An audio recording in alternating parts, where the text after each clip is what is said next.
Le soleil ne doit pas se tromper. Ah non, surtout Ils pas. mettent jeudi 20 septembre.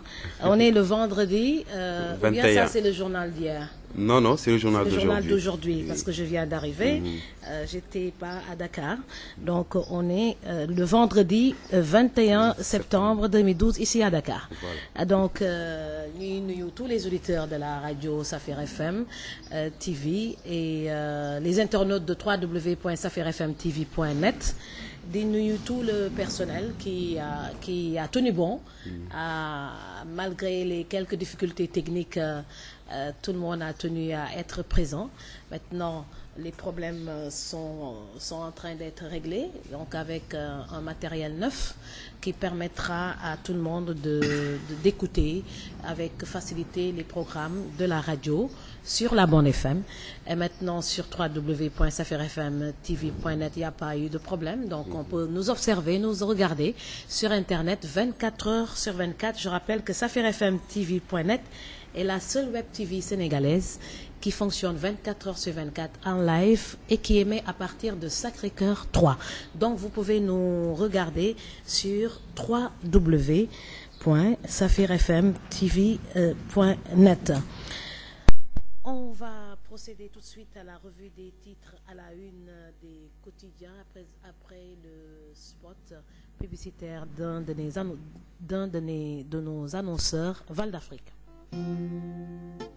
pasti Valda yi Tëngéej lañ leen di defari dalee ko 1942 ba tey te mbooleem liggéeykat yi fa jaar wane nañ seeni manin ak seeni xarañ ba ñu am tey ay pasti yu mucc ayib yu kenn ëmpaleetul fii ci Sénégal. ba xam ngeen ni pasti yi Dakande bi jóge fii ci mim réew rawatina ca Daaxa Jolof lañu leen di defaree te am na njëriñ lool ci sunu wàllu lekk. dale ko at yu bari njëriñam gi ñuy may ñuy noy nuy neexee tax na ba tey ay nit a ngi koy jëfandikoo ci seeni ataaya ak seen meew ngir yokk seen caf ko. gannaaw pastille Valda am nañu pastille Valdouce bi ñu jagleel xale yi ak pastille Jet ngir ñépp ñu soppul wala ñi maytandiku suukar ku ne ak sa Valda.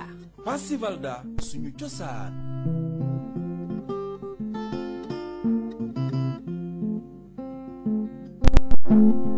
Val d'Afrique moo leen di may seen émission ëttu waxtaanu bés bi ak lu leen naqari ci hôpitaux yi ci seen wérgu yaram. si bon. Écoutez la radio Safir FM TV.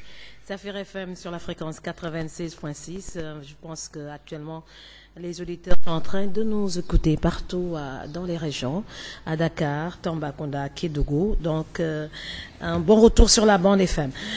Le Soleil titre à ça une relogement des sinistrés des inondations. 450 000 personnes seront déplacées. 2000 logements prévus à Dakar et dans les régions. Chaque commune sera dotée d'un plan directeur d'assainissement. Donc, de bonnes choses. De bonnes choses, donc puisque l'objectif, si on veut traiter le problème des inondations à Dakar et dans les régions, c'est de mettre un bon plan d'assainissement et déplacer les populations qui sont dans les zones inondées. Financement de l'économie, bientôt une académie et une institution de microfinance islamique au Sénégal, à lire à la page 15, et télécommunications, Alioune Ndiaye, nouveau directeur de la Sonatel qui remplace Cheikh Tidiane Beye. Feuilles d'hivernage, confection de chaussures d'Alou Ngaye. Un savoir-faire qui traverse les générations.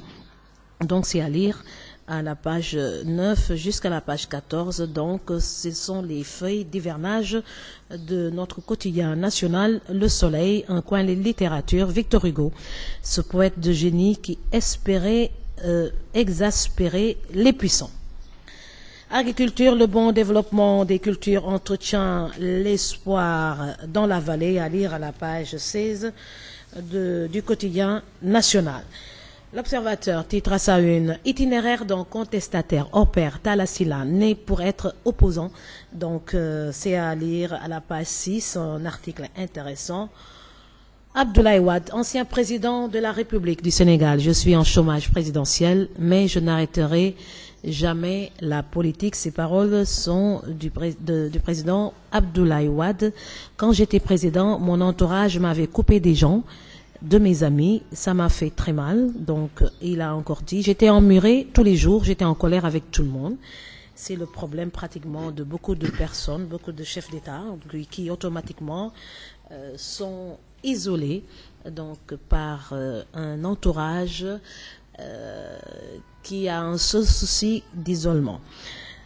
Trafic d'or portant sur plus de 150 millions de francs CFA, le marabout Cheikh Tidiane Sall de Louga, la femme de Youssou Gueye, arrêtée à lire à la page 3 du quotidien L'Observateur. Le Populaire titre à sa une, première journée de l'Afrobasket 2012. Les vestiaires des Maliennes cambriolées, c'est à lire à la page 3. Et les policières indésirables à la Grande Mosquée de Touba pour le Grand Magal de 2013. Donc, on va en parler un petit peu dans la partie Wolof. Ciblé pour le recasement des sinistrés. Pourquoi l'axe Sangalkam-Bayar est inondable? C'était des lacs, des marigots et des niayes avant la sécheresse, révèle Abdoulaye Ndiaye, chef de village de Mbaye à Bambilor. Omar Gueye, ministre de l'Assainissement et de l'Hydraulique, le président a donné des instructions fermes pour qu'aucune autorisation ne soit donnée dans des zones non aedificantes. Ahmad Sall, ancien directeur général de l'ANAT, on est en train de refaire exactement la même erreur qu'en 1970. Pourquoi il faut démolir les constructions dans les zones et indemniser tout de suite? Démocratie, bonne gouvernance, la présidente de Transparency critique Wade. De 2000 à 2012, il n'y a pas eu d'amélioration en termes de démocratie. Et Dekrao, immersion dans l'histoire de Dakar, le baobab de Santhiaba, niche de la protection mystique du Cap-Vert. Comment ce baobab a été choisi selon le Ndaïjireo Alun Jain Mbor. À lire à la page 6 et 7 du quotidien Le Populaire. Directeur Info titre à sa une, lutte contre la piraterie, 44 522 DVD et VCD d'une valeur de 50 millions incinérés. À lire à la page 10 de Direct Info et Doudou Ndiaye Dieko qui recouvre la liberté. Aminata Touré, ministre de la Justice, le redéploiement des travailleurs du Sénat, une urgence. Et pour une affaire privée, l'ancien directeur général de la LONASE, Modien Ndiaye, arrêté, donc pour une affaire privée. Célébration de la 18e édition de la prière de Bamba sur l'océan, les enseignements du Cher comme référence. Et Elhadj Mansour Diop, commissaire général au pèlerinage, le menu sénégalais sera offert au Hajj. Et Gambie, Koukoy Samba Sagnan met en garde Macky Sall, des agents sénégalais de renseignement travaillent pour Djamé. Afrobasket 2012, Sénégal-Tunisie, 54 contre 47. Les Lioncelles gagnent dans la douleur. Le pays au quotidien titre à sa une, visite à la prison de Thiès. Cher Saliou en tête-à-tête avec Cher Betchotchoun, le procureur bunkerise la MAC et la répression aveugle à l'INEFJA. Les non-voyants terminent leur marche à l'hôpital. Commandement des armées, le général Fall reprend sa retraite, c'est à lire à la page 7, et vice-président de la Banque mondiale, Makhtar Diop lâche son ami Nian, à lire à la page 6. Walfadjri quotidien, donc titre à sa une, élection aujourd'hui des députés de la CEDEAO, le partage du gâteau se poursuit à Benno Bokk Yakaar, bataille épique en perspective, salaire et autres avantages. Pourquoi ça attire? C'est à lire à la page 3. Alternance à la tête de la Sonatel, les derniers combats de Cheikh Tidiane Mbaye. Et occupation illégale, inondation, les écoles de Dakar pas prêtes pour le 4 octobre. Manifestation mouvementée, les bacheliers non violents se font mater par la police. Et enquête qui titre à sa une, alternance à la direction générale de la Sonatel. Cheikh Tidiane Mbaye connecte Alun Ndiaye, révélation sur le profil du nouveau directeur général. Mémoire synchrone du fleuve de mon destin, le général Niang publie ses carnets secrets, c'est à lire à la page 2. Et Benno Bokk Yakaar, assise nationale, situation économique, les petites vérités de maître Doudou Ndoye. Mambiram Diouf remis de sa blessure. Mon retour sur le terrain sera facile. Et la tribune qui titre à sa une, escroquerie sur l'or, l'imam de la mosquée Abbas Sall arrêté, c'est à lire à la page 2, et marche avortée vers le palais, la police tabasse les bacheliers non violents de Thiès. Télécom, Alioune Ndiaye remplace Cheikh Tidiane Bey à la Sonatel et Serigne Mbacké Ndiaye au PDS. Le débat politique n'intéresse personne. À lire à la page 8. Et Doudou Konaré, artiste, musicien, je quitte le Super Diamano. Traque aux malfaiteurs des cybercriminels nigérians arrêtés à Guédiawaye. Réumi au quotidien titre à sa une le triste sort de Diallo. Après un mariage précoce, elle a été abandonnée par son mari à cause de sa maladie. Nomination au Conseil des ministres, Macky coupe des têtes et place ses hommes. Momar Gueye de l'ONFP et Pape Atoudjaou débarqués. Retour sur le procès de Cheikh Yérim Seck, ces mots qui ont fait vibrer le palais. Et reprise souterraine du dialogue entre le PDS et Réumi, que mijotent Wade et Idi.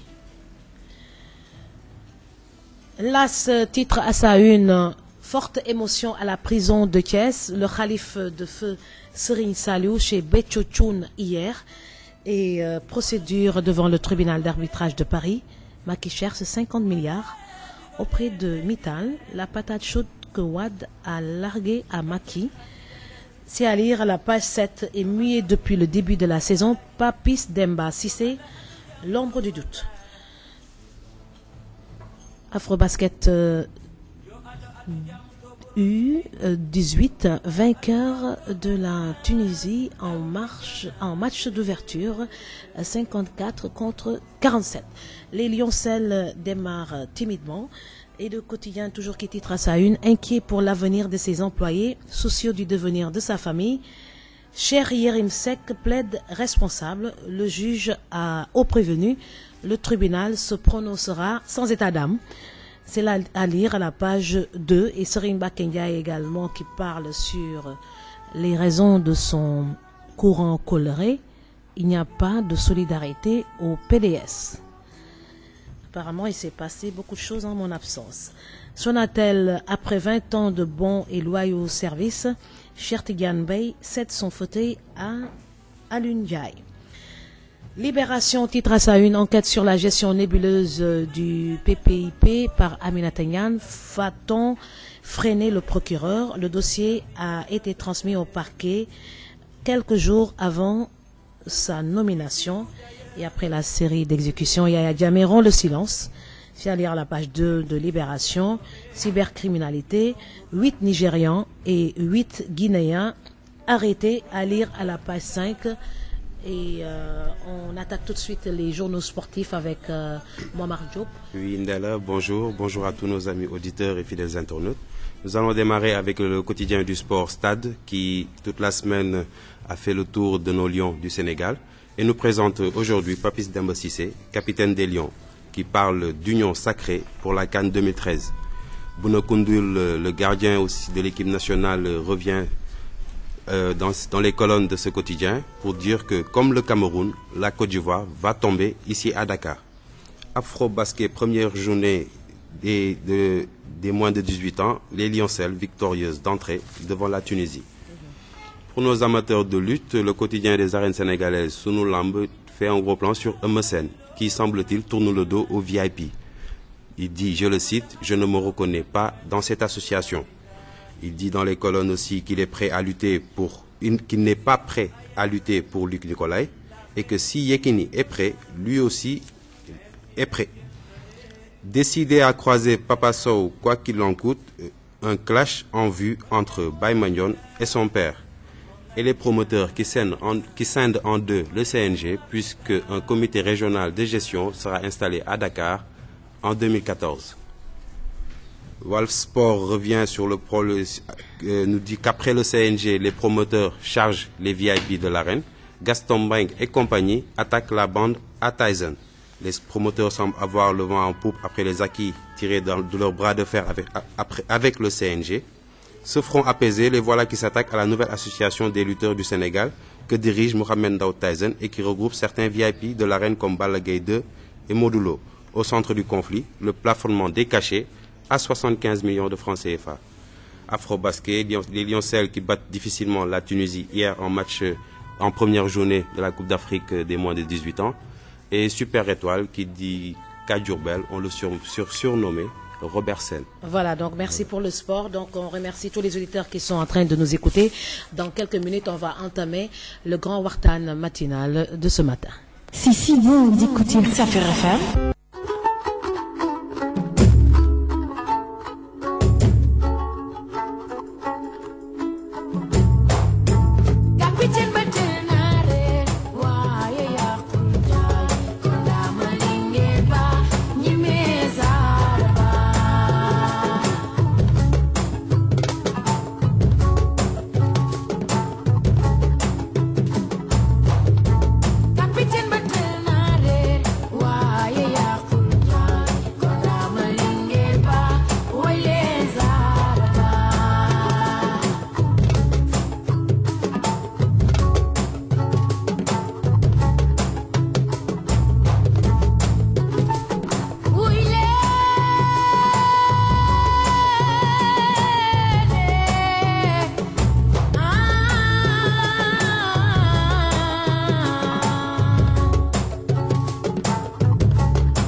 fàttali leen que yéen a di déglu seen émission waxtaanu suba teel bu leen Ndella Madior Diouf di defal saa su ne donc am mbégteel dellu siwaat fii si studio Safir FM TV ndax ñëpp xam nañu que temps yi dafa amoon quelques jafe-jafe waaye jéem nañ ko saafara ndax auditeurs yi léegi mën nañoo capter un peu partout au Sénégal Dakar ak li ko wër donc am mbégteel dellu si fii tàmbali waxtaanu subateel bi tey nag moom dama si kontaan su ma si tàmbalee le quotidien national Le Soleil bi dikk tey ñëw si relogement des sinistrés des inondations 450 000 personnes qui seront déplacées donc mu nekk lu am importance 450 000 personnes ñoo xam ne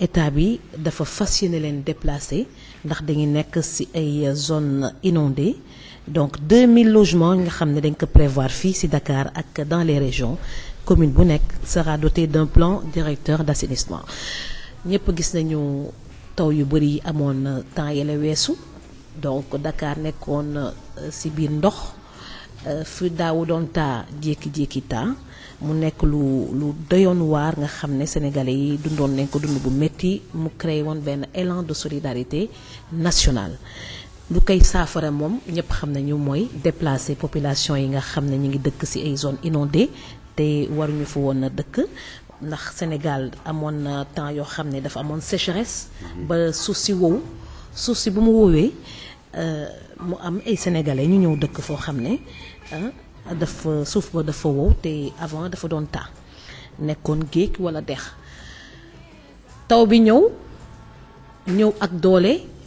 inondation bi yomb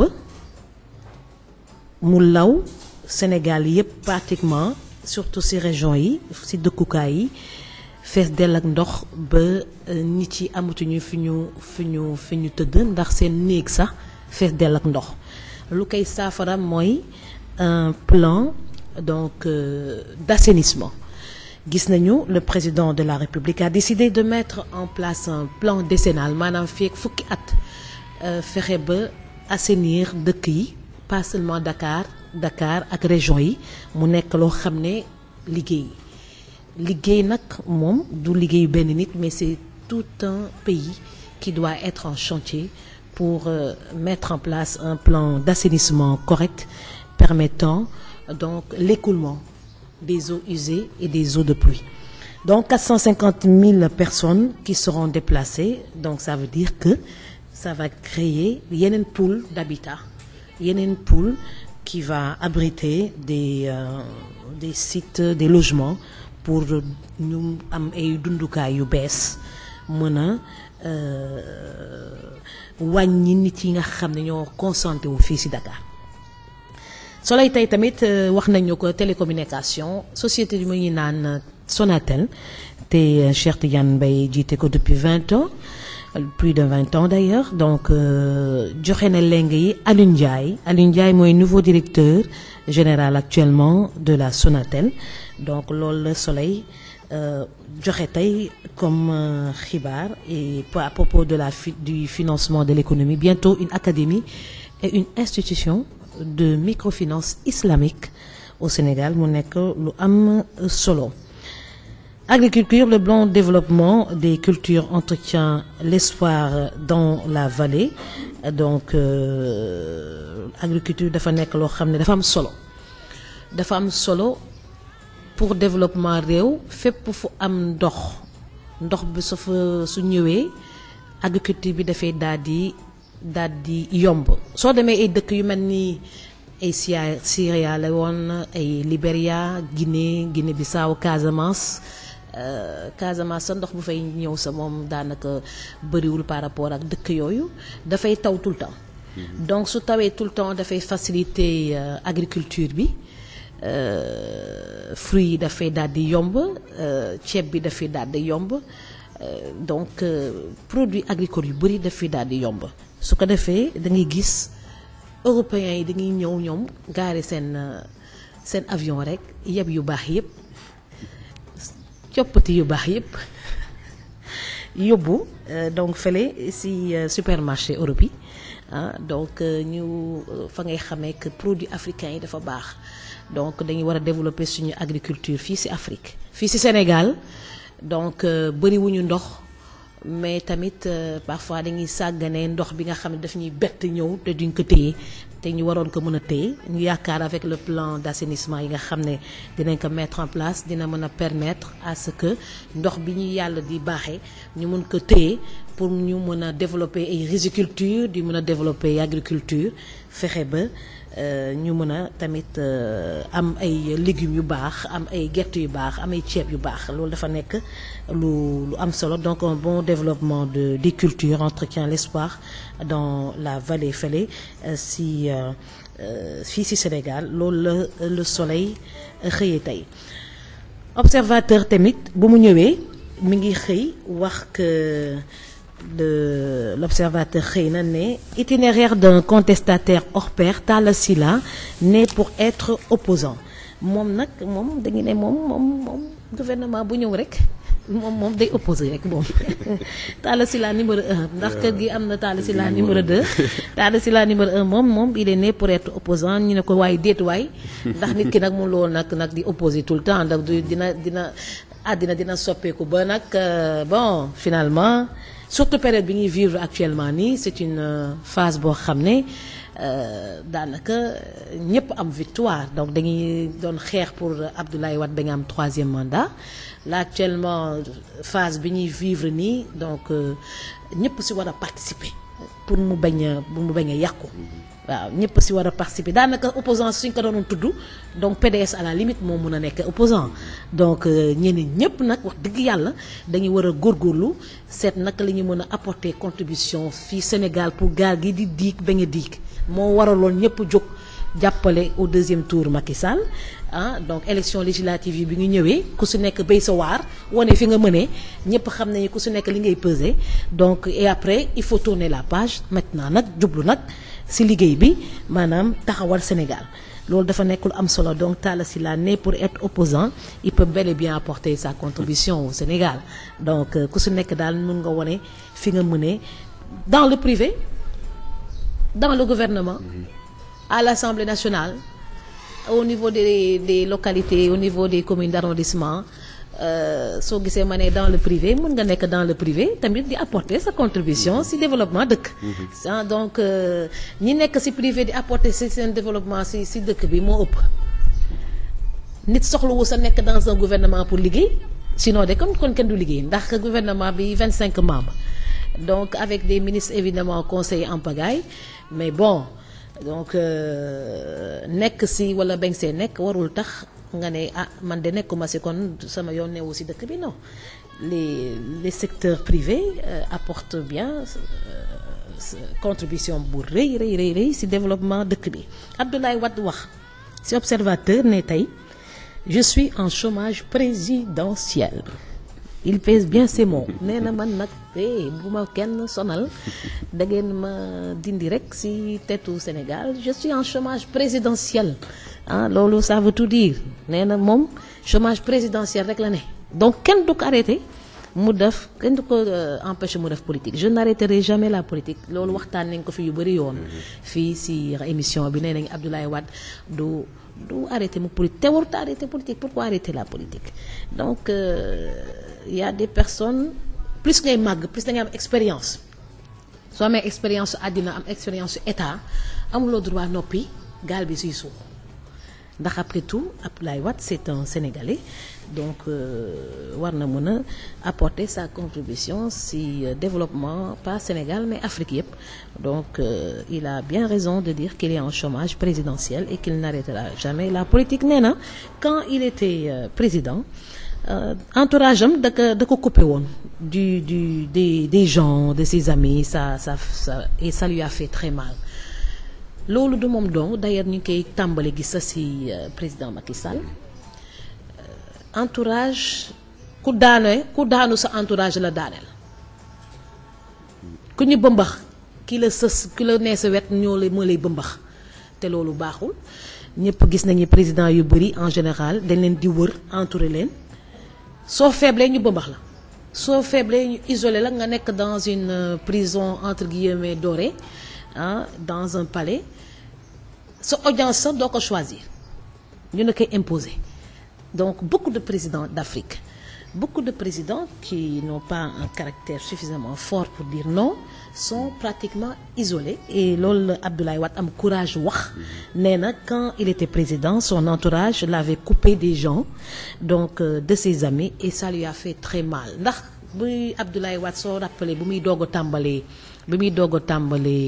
falu dafa doon jokkook Sénégalais yi ba ubbi këram point E tabaski nit yi dañuy doon rang di ko ñëw di ziar donc il était en communication avec son peuple donc mu dem ba après entourage bi isolé ko cet entourage qui t'isole des personnes qui t'ont pratiquement fabriqué ñoo xam ne bu muy métti yow ñu ngi woon ak yow entourage bi ñëw isolé la soo ko defee da ngay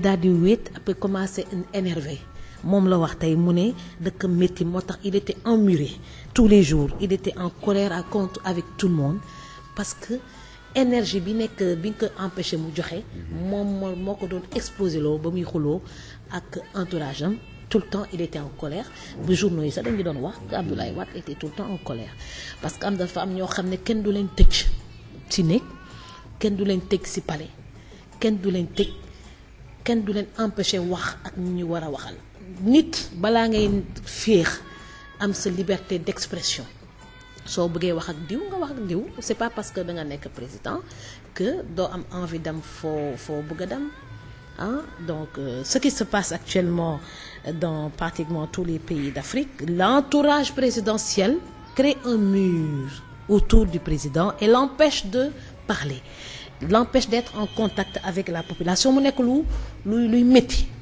luy métti donc chef d'État dañ ko war a bàyyi mu respirer mu nooyi dañ ko war a bàyyi mu jege population nit dina bind audience dama bëgg a gis président ñu jël dossier bi bloqué jël dossier bi bloqué ñu foog ne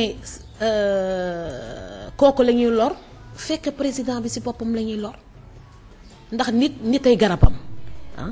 Actuellement ce qui s'est passé avec le président Abdoulaye Wade, si le président actuel Macky Sall ne fait pas beaucoup attention, c'est la même chose qui va lui passer. Donc ñu bëri ñu ko soxla gis mais entourage bi ci boppam dañuy verrouiller su ko defee nga wéet di gis toujours les mêmes personnes soi-disant conseillers mais au contraire dañ lay bëgg a tegal œillère di la xooloo ñoom fi ñu bëgg nga xool su ko defee soo bés boo pertee pouvoir nag ndeysaan mu daal di la bett waaw mu daal di la bett ndax li la faloon soo ko bàyyee dañ lay nit yi dañ lay folli nit yi dañ lay folli. Donc c'est triste d'entendre ça, mais c'est une réalité que tout le monde avait vu. Le président accessible était devenu subitement inaccessible. C'est pourquoi il a perdu le pouvoir, parce que l'inaccessibilité c'était dû à l'arrogance présidentielle qui a entouré le président Wade,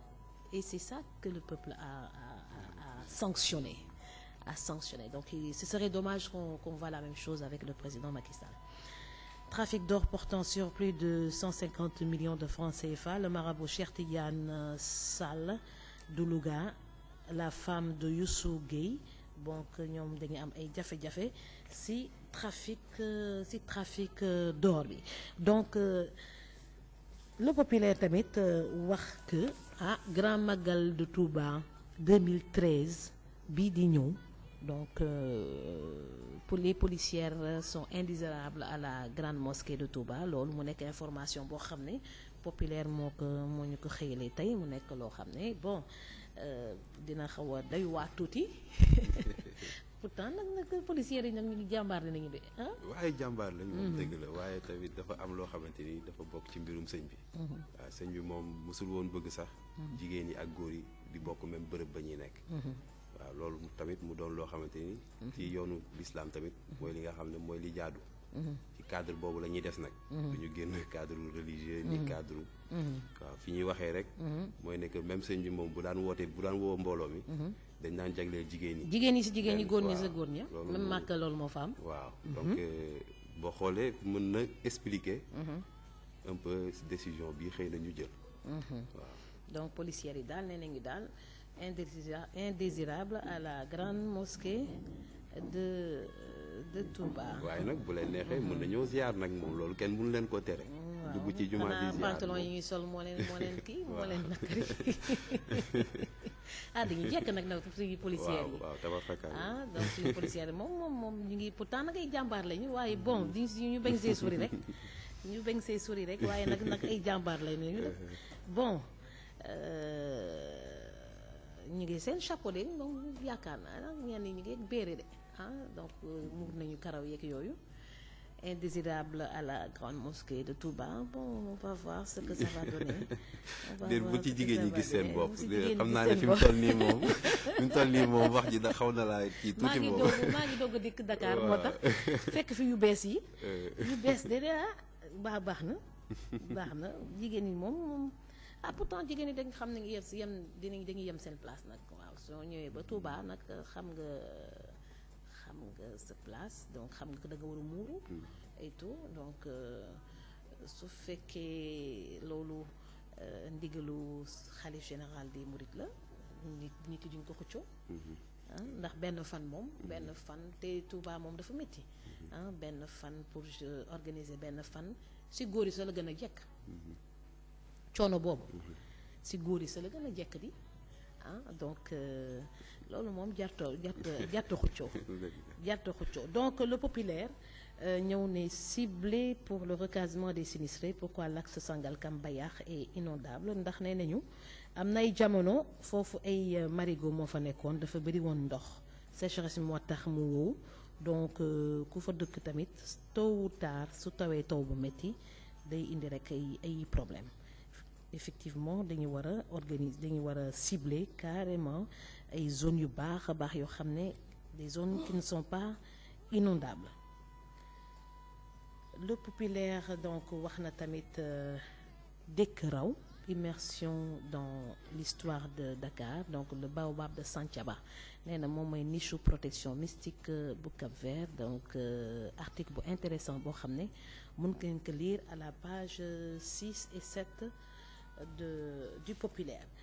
bi ñu jógee foofu Direct Info nee na pour lutter contre la piraterie 42 522 DVD et VCD moom jël nañ ko lakk ko une valeur de 50 millions ndax dafa nekk loo xam ne piraterie dafa daal di doy waar ndax artiste dafay tëju durant des années génne produit bu baax pour jaay ko pour mun si dund mu am benn bawol entre guillemets wala benn artiste rek moom bu nekk si rukkam rek jël machine am rek di copier rek donc ce n'est rien d'autre que du vol moo waral donc décision certainement état bi jël 44 522 DVD ak VCD lakk ko parce que affaire bi du seulement wëy yi mais téléfilm yi yeeg donc théâtre yeeg yooyu yëpp da si bokk moo waral ñu jël décision boobu pour sauver droit d'auteur yi nga xam ne ñoom ñoo xalaat ba génne produit boo xam ne ñëpp ko bëgg ku koy Samba Sagné moom nee na mi ngi mettre en garde Macky Sall des agents sénégalais de renseignement nee na ñoom dañuy liggéeyal Macky Sall loolu ku koy Samba Samba Sagné wax mbirum politique moom ak mbirum service de renseignement dafa nekk lu xaw a doy waar. Célébration de la 18e édition de la prière de Bamba sur l'océan les enseignements du Cheikh comme référence loolu defe naa yooyu yaa ma si gën a mën a wax. waaw sëñ bi moom daanaka dafa bind lépp bàyyil ñu. donc bu ñu sukkandikoo ci mbindam yi rek. dinañu mën a xam moom ci ban yoon la teg woon ak lam moo ne woon yéeneem ci doomu aadama yi yëpp daal maanaam parce que moom ñëpp la boole woon. seetul kii murit la kii fii la bokk chrétien la ak yooyu.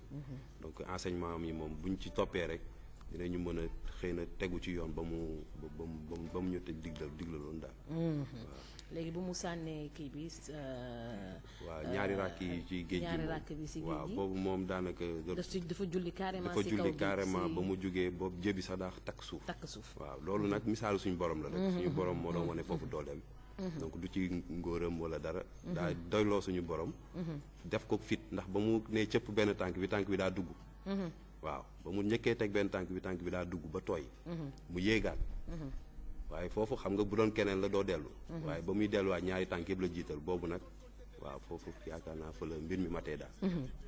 Très bien donc El Hadj Mansour Diop moom commissaire général bu pèlerinage nee na un menu sénégalais sera offert au Hadj ndax dañuy tey léegi jigéen ñi togg foofu màkk dina am ñeneen ñu leen toggal mais nee nañu ne seen xel dal ndax c'est un menu sénégalais qui sera offert au Hadj ku bëgg nag jënd ku bëgg dès l'instant que le repas n'est pas gratuit donc ku bëggul lekk ceebu jën nga dem jënd sa loo bëgg c'est comme nga nekk sa kër fii après di dem ponti dem jënd sa shawarma ou bien sa wala jënd sa méchoui donc le pays xëy na visite à la prison de Thiès Cheikh Saliou en tête-à-tête avec Cheikh Béthio Thioune le procureur bunkérise la MAC donc Cheikh Béthio Thioune ba léegi mu ngi ci prison wu Thiès mu nekk lu bëri dossier boobu bëri na coow trop donc Cheikh Saliou moom moo demoon seeti Cheikh Béthio Thioune fële ci prison MAC répression avec les non-voyants yi dañ leen daal di tere marche apparemment dañ leen tere marche te ba marche yu mujjee terminé à l'hôpital loolu dina nekk image yu doy waar. waaw ndax fan yii yëpp dañ doon ñaxtu. defoon nañ fi sax benn grève de la faim. ci début semaine bi. après ñu mujj woon ko arrêté. parce que ba ñu waxtaanee état bi jëloon na ay dogal ne dina taxaw ci seen jàng. ndax dañu am bac te orientation bi dara leeragu ci woon. ñu arrêté woon grève de la faim bi waaye dafa mel ni daal boobu ba léegi. nguur gi jëlawul benn matuwaay bu am solo bu tax ñoom ñu mën a seen xel mën a dal. moo tax xam naa nag ñu xëy doon ñaxtuwaat.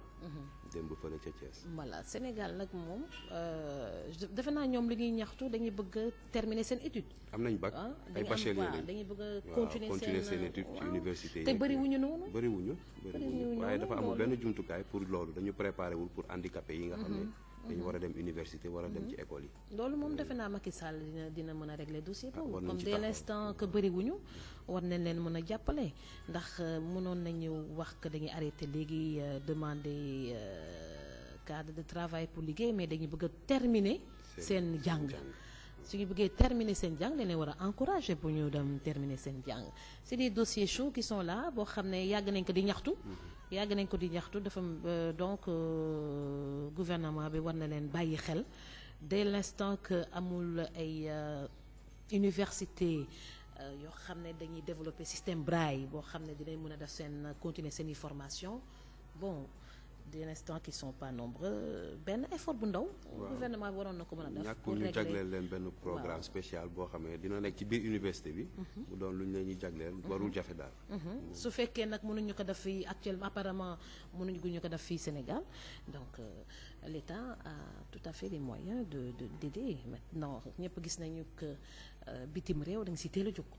waaw doo jóg léegi rek ñu yóbbu la mais bon on est au mois de septembre octobre jàng yi université yi ubbi nañu ba pare. waaw ubbi nañu septembre. voilà ñoom lañu daanaka université yi en Europe ubbi nañu donc yërmande daal mun see ñàkk. waaw yërmande mun seen ñàkk ci dossier boobu nañ ci war a dugal yërmande bu mag parce que kuy grève parce que ne dama bëgg a jàng war nañ ko mën a jàppale pour seddal mbir boobu ndax dafa nekk loo xam ne du neex a jottali te du neex a gis. Walfadjri moom tey dafa jóg wax que élection wu député CEDEAO yi tey la donc que partage du gâteau bi mi ngi continuer ci Benno Bokk Yaakaar ndax dafa am ay avantages yu mag ci député yu CEDEAO yi donc article bu am importance moom moo nekk page 3 bëggoon naa leen ko liiral mais waxtu bi daf ñu dab moo tax alternance tamit à la tête de la Sonatel les derniers combats de Cheikh Tidiane Mbaye donc Alioune Ndiaye moom moo ko remplacé à la tête de la Sonatel donc occupation illégale inondation écoles yi nga xam ne dañuy recevoir des sinistrés donc ils sont écoles yooyu parewuñu pour ubbi le 4 octobre. Le 4 octobre, c'est pratiquement dans 14 jours. Voilà, donc Walfadjri dikkaat tamit ci non-violents yi là les bacheliers non-violents se font mater par la police manifestation mouvementée ñu gis leen ndeysaan policiers yi di leen di dugal ci oto bi mu nekk image yu xaw a doy waar. un dossier extrêmement sensible à régler avec beaucoup d'amour. Voilà il faut ñu boole ci yërmande bu mat sëkk parce que am nañu courage jàng ba am bac donc te duñu gis loolu il faut ñu dugal ci yërmande bu mag pour mun leen permettre ñu terminer seeni formation enquête tamit dikk ci toujours Sonatel pratiquement journaux yu bari revenir nañ ci et mémoire synchrone du fleuve de mon destin Général Niang dafa publier ses carnets secrets Benno Bokk Yaakaar assise nationale situation économique les petites vérités de maître Doudou Ndoye article bu intéressant boo xam ne mën nañ ko lire fii ci enquête maître Doudou Ndoye nag moom dama fan maître Doudou Ndoye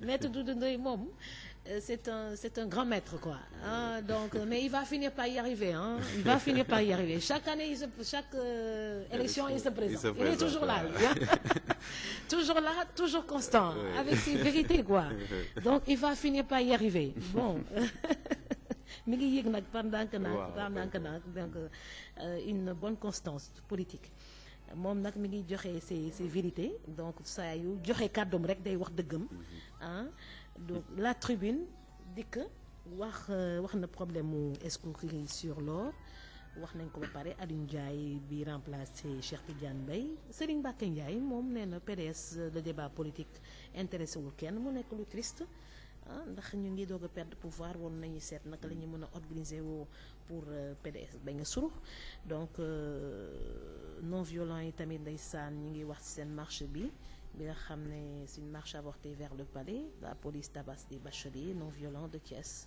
c'est triste et cybercriminalité am na ñoo xam ne dañuy nekk ci ordinateur rek di jël compte jàmbur yi di jël xaalis yi di saaga di def yu kenn xamul mais bon donc cybercriminalité nigérien arrêté à Guédiawaye Nomination au Conseil des ministres, Macky coupe des têtes et place ses hommes. Donc, Pape Atou Diaw débarqué avec Momar Gueye de l'ONFP.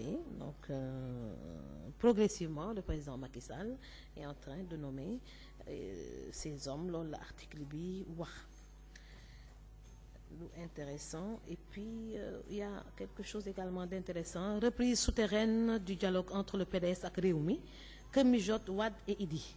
Xam nga Wade moom wéet na fu mu nekk actuellement mi ngi Dakar wala defe naa nekkagul Dakar waaw fu mu nekk moom pour qui connaît Wade.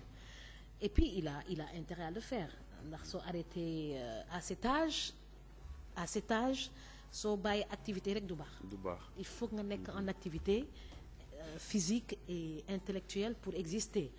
Donc et en dormant beaucoup, en se reposant, eh bien on rajeunit on rajeunit et à distance il peut faire bouger beaucoup de choses. Donc article bi qui parle de que mijote Wade et Idi, une réconciliation en vue. Une réconciliation en vue et le président Wade a toujours sa place dans la politique sénégalaise. Il a toujours sa place. Donc Sénégal ñëpp xaj nañ si. waaw Sénégal ñëpp xaj nañ si suñu dindee soxor bi rek donc ñëpp xaj nañ si te lépp mënuñu ko sotteel benn fan. ñëpp mënuñu leen nommeendoo benn fan. Progressivement ndànk-ndànk la ñuy defaree réew. Donc ñi yàkkamti bu ñu yàkkamti ba mu ëpp bu ñu siis tamit ñi fi jot a nekk ba ñi fi ne bi ñu siis ñeneen ñi di ba créer benn blocage ba yëpp arrêté ndax ki jiite réew da nga koy bàyyi mu ànd ak dal pour réfléchir. Il faut que mu ànd ak dal pour réfléchir su àndulee ak dal ak pour réfléchir du mën a liggéey bu baax donc loolu mu nekk xam naa ñu ngi may dégg. Le président Macky Sall dañ ko war a mettre à l'aise pour mën a liggéey correctement. Forte émotion à la prison de Thiès. Le pays wax na ko ba pare que le khalife de feu Serigne Saliou Cheikh était venu rendre visite à Cheikh Béthio Thioune hier waaw donc loolu lu gën a am importance dans le journal là c'est procédure devant le tribunal d'arbitrage de Paris. Macky cherche 50 milliards auprès de Mittal, la patate chaude que Wade a larguée à Macky. L'ancien ministre des Finances également Abdoulaye Wade moom tamit mi ngi wax donc mën nañu jënd tamit mu ngeen jënd journal L'As lire ko fa. Le quotidien parle de l'affaire Cheikh Yérim Seck. Inquiet pour l'avenir de ses employés, soucieux du devenir de sa famille, Cheikh Yérim Seck plaide responsable. Le juge au prévenu, le tribunal se prononcera sans état d'âme. Bon, je pense que c'est le 26, non? Oui, le 24. Le 24, la délibération. Donc, mu nekk un dossier extrêmement sensible. Extrêmement sensible. Donc, di ñaan rek mu am yërmande dans le traitement de ce dossier des deux côtés. Quand il y a un problème assez sensible de viol entre guillemets, nii ne déet nii ne waaw, c'est très difficile. C'est un jugement très difficile. Même ñuy juger ça day métti ci ñoom. Du yomb. Dossier boo xam ne dafa difficile daal il faut nit yi boole ci yërmande bu mét bu bëri sinon ñu ci gaañu dañuy bëri. Donc et nos juges ils sont responsables nos juges sont responsables. C'est des pères de famille comme tout le monde. Et que je pense que bon la loi va s'appliquer à tout le monde mais que dinañ jéem a dugal surtout yërmande dans ce dossier. C'est Serigne Mbacké Ndiaye donc qui parle également sur les raisons de son courant coloré. Donc lui on devait l'inviter à la radio pour qu'il nous parle de son courant donc coloré madame. Donc il n'y a pas de solidarité au PDS, ce qui est vraiment dommage. Après 20 ans de bons et loyaux services, Cheikh Tidiane Mbaye cède son fauteuil à Alioune Ndiaye. Pratiquement tous les journaux sont revenus sur cette information et Libération qui titre à sa une enquête sur la gestion nébuleuse du PIP par Aminata Niane. Va-t-on freiner le procureur? Coow li bëri na torop depuis bi ñu nommé Aminata Niane ministre conseiller à la présidence de la République. Donc moi j'ai suivi ça à distance et coow li daal bëri na. Après la série d'exécutions, Yaya Jammeh rompt le silence. C'est à lire à la page 2 du quotidien Libération. ñu jublu ci sport bi. waaw ci wàllum tàngat yaram. quotidien Stade moom semaine bi yëpp jagleel ñu bés bu ne benn gros plan ci benn kenn ci suñu gaynde yi. tey moom ñu tànn kii di Papis Demba Cissé xam ne moom mooy capitaine u équipe bi moom nee na daal dañu war a booloo doon benn ngir ñu mën a qualifier fële ci éliminatoire ci Coupe d'Afrique 2013. bu na kundul tamit moom ñëw ne li ñu defoon Cameroun rek noonu lañu fas yéene tamit fexe ba def ko Côte d'Ivoire ngir daan leen fii ci Dakar ci Coupe d'Afrique nga xam ne jigéen ñi la moins de 18 ans yi moom première journée bi démb la woon gaynde yi daal ñoom mujj nañ daan ñii di waa Tunisie ci seen premier match. sunu làmb moom ñëw ci wàllu VIP yi nga xam ne dañoo créer benn association pour tënku ci biir ngir xeex seeni ak yelleef ñoom Eumeu Sène moom tey wax na ci yéenekaay bi ne moom gisul boppam ci biir association boobu xamal ne ne d'accordul fenn ngir pour bëreel kii di Luc Nicolaï promoteur bi te nee na bu Yékini pare moom it pare na pour bëre pour seen làmb mën a taxaw Baye Mandione moom dafa taxaw temm ne dina bëre kii di Papa Sow waaye nag loolu dafa mel ni neexul kii di waajuram bu góor ba yéenekaay bi ne boo moytuwul daal seen diggante dana nar naa xajam kii di Baye Mandione ak waajuram bu góor promoteurs yi tamit ñoom fas yéene xeex bu baax ak ñii di waa CNG ndax dañu nar a taxawal benn CRG benn comité régional de gestion fii ci Dakar ci atum 2014 loolu mu doon loo xamante ni tamit lu ñuy war a topp la incha allah après CNG bi nga xam ne moo doon dal ci kaw VIP yi Gaston Mbengue moom dellu si moom ak promoteur yi ñëw dellu si dal ci kaw ñii di ñoom Tyson ak Yékini nga xam ne ñooy VIP yi ñoom daal xamal nañ leen de cachet yii dañuy fexe plafonné ko ci 75 millions yooyu ñu waxoon fan yii yëpp ñu ngi koy bébét. nee nañ nag duñ ci dellu ginnaaw ñoom promoteurs yi donc loolu moo gën a fës ci li nga xam ne mooy ci wàllum tàngat yaram. bésu àjjuma bi ñaar fukki fan ak benn ci weeru septembre. Voilà 10h58 dans les studios de Safir FM TV émettant depuis Sacré-Cœur 3 laata ñuy dellu kaddu bi bàyyi voyance bi oui j'aimerais bien insister sur lu Abdoulaye Wade wax nee na bu mu nekkee président dañ ko coupé woon du monde mu nekk loo xam ne c'est un benn aveu bu xaw a daw yaram parce que loolu dafa nekk benn souffrance nga bëgg a waxtaan ñu isolé la ñu bëgg a waxtaan ak nit da ngay dem parce que entourage présidentiel nu muy wëree président ak nu muy bloqué président di nga dem ba gëlëm di nga dem ba foog a nekk Sénégal si palais bi la nekk dinañ la bloqué duñ la jox information duñ la jox tout ton courrier dinañ ko filtrer ba di la wan ñoom li ñu bëgg a gis